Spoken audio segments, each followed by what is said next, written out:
Hello everyone and welcome back to LewisFiction, and in today's video it's a little bit of a different video. This is my pitch for a Ben 10 cinematic universe. Now I know I am a Spider-Man channel. You will still be getting Spider-Man videos every single Saturday, but for the next 3 weeks I do want to post my ideas for a Ben 10 cinematic universe, which I think will be pretty interesting. It's something that I want to get off my chest. So the way that this came about was I actually saw a YouTube short by Doomblazer who actually inspired this video, and essentially he said that there was an idea for a Ben 10 saga where he suggested 3 trilogies similar to how Star Wars works and the formula there. And each trilogy would be based on a different era of Ben's life. The first would be the Road Trip trilogy, which would be the OG series. The second would be the High School trilogy, obviously taking from Alien Force and Ultimate Alien, and I guess a little bit of Omniverse as well.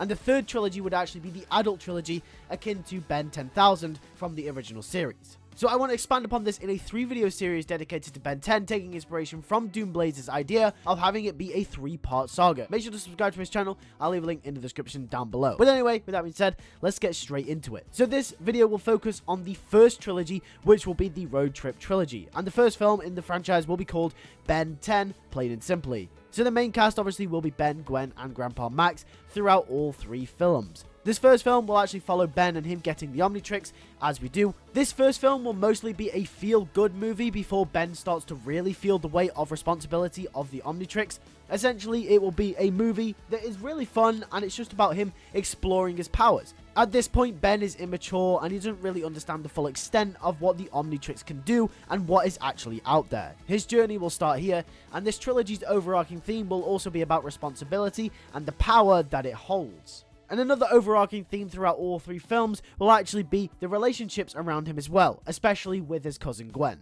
The villain of the first film will be Kevin Levin, because I feel like him being an amalgamation of all of Ben's aliens would be good for the arc of the first film, because it would all come full circle when Ben has to learn how his powers work and what aliens can do what to understand how to beat Kevin Levin. Because if he can understand himself, then he can understand how to beat the main villain, which I think is a perfect story for a film about a kid who is learning his own powers and coming to grips with this new responsibility that he holds.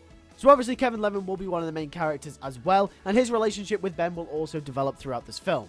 His starting 10 aliens for this franchise will be Heat Blast, Forearms, Accelerate, Wildmutt, Upgrade, Cannonball, Diamond Head, Ripjaws, Stinkfly, and Grey Matter. And I know a lot of people will be upset that I left out Ghost Freak, but I think that he's a villain that would need a whole other movie on his own, and I really don't want to go down that route with that character. I know a lot of people's favorite stories in Ben 10 come from the Ghost Freak episodes, but personally, like I said, if you do Ghost Freak, you have to do him justice by having a whole story dedicated to him, and I don't think I really have time for that because there is more stuff that I do want to explore. Anyway, another big focal point for this movie will be Ben and Gwen's relationship, because it will also be explored here too. Over the trilogy, like I said, they'll learn to care for each other just like they do in the actual series. And one major thing that will connect this movie to the rest of the movies is Vilgax will be teased towards the end. The next film will be called Ben 10 Magic Mania. The main cast will be the same as before. They'll be on a road trip. It'll be the same summer. The main villain of the second film, if you couldn't tell by the title, will be Hex. I love Hex and he's one of my favorite Ben 10 villains, but there is also another reason for this as well. As the main theme of this movie is in fact magic, Gwen will also learn to tap into her magic. This is where we will get the first inkling that Grandpa Max knows something that we don't as an audience. He won't be all that surprised that Gwen actually has magic powers, but this will be explored later in the third film. However, Gwen will get magic, and she will be learning to tap into her magic side. Ben's story is that he becomes a little bit cocky with his new powers, and he has to learn to work together with Gwen when he gets jealous that she also has powers too. For a large proportion of the film, Gwen will start to outsmart Ben, as she is a lot smarter tactically in terms of defeating Hex. Ben has mastered his powers, but now he has to learn to work as a team with Gwen to defeat Hex. Ben will also unlock 2 new aliens in this film, which will be Wildvine and Upchuck. I personally love Upchuck, so don't get mad that I used him here. But anyway, moving on to the third film in the trilogy, it will be called Ben 10 Final Drive. Getting towards the end of the summer, they will have enjoyed their adventures. Vilgax is coming though. This film will be about Grandpa Max pretty much revealing everything he knows, and as the audience we learn about his plumber days. This then ties into the villain Vilgax, who Max will have history with. Max will also explain to Gwen and the backstory behind her powers and how her grandmother was a magical being from another planet, which is actually why Gwen has powers. Max will also tell Ben and Gwen about the Null Void, which is the place where they'd send the villains to after they were done with them as plumbers. However, there will be this looming threat over Max, and he will lose sleep over it. He knows that Vilgax is coming, and he knows that Vilgax will be coming after the Omnitrix. However, this film will also tap into that feel-good factor of the first film once again, as they will be on their final days of the road trip, going around stopping aliens and stopping villains. They will use an old piece of plumber tech to send the villains to the null void, expanding upon that. The first half of the movie will be fun, with a stomach-churning threat on the horizon. The film will conclude with Max regretting to inform Ben that Vilgax is coming, and he can't be ready for it. Ben's cockiness will proceed, and the battle will rage on. Ben wasn't ready, neither was Gwen, as they both are defeated when Vilgax does in fact arrive. While Ben is having the Omnitrix removed, Max will tell Ben that he tried to train him for this moment, but it was too late.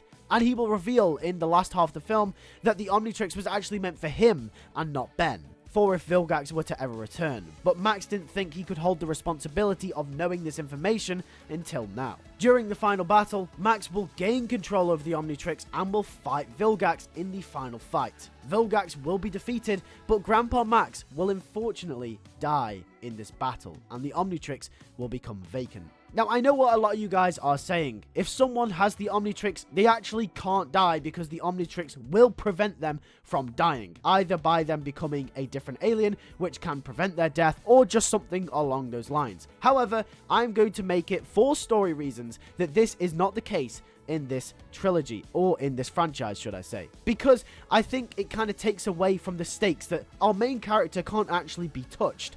And I'm going to go away from the Ben 10 lore here, but I'm going to remove this feature from the Omnitrix, meaning that God mode just does not exist. You can die while you have the Omnitrix if you get severely hurt enough. It doesn't devalue the Omnitrix's power, however, because it is still extremely powerful, and we will still explore the lore of the Omnitrix in future films. This change is purely from a writing standpoint, and hopefully you guys can understand why I made it. Anyway, after weeks of mourning, Ben has the Omnitrix stored away, since he never actually put it back on after the final battle. Vilgax will have been sent to the null void, and everything will have settled down. The final scene of the film will be between Ben and Gwen, with Ben contemplating putting it back on. Gwen will ask if he'll wear it again, but Ben says no, because he can't risk to lose anyone else, meaning that Ben and Gwen's relationship comes full circle and ties up the trilogy nicely. So that is it for my Ben 10 Cinematic Universe Part 1. Tell me what you guys think in the comment section down below. This is how I would do a Ben 10 trilogy if it was based on the OG series. Let me know if you enjoyed this video, and let me know if you want Part 2, where I explore the era of Ultimate Alien and, of course, Alien Force. With that being said, thank you guys for watching. I'll catch you guys in the next video. Take care, and peace.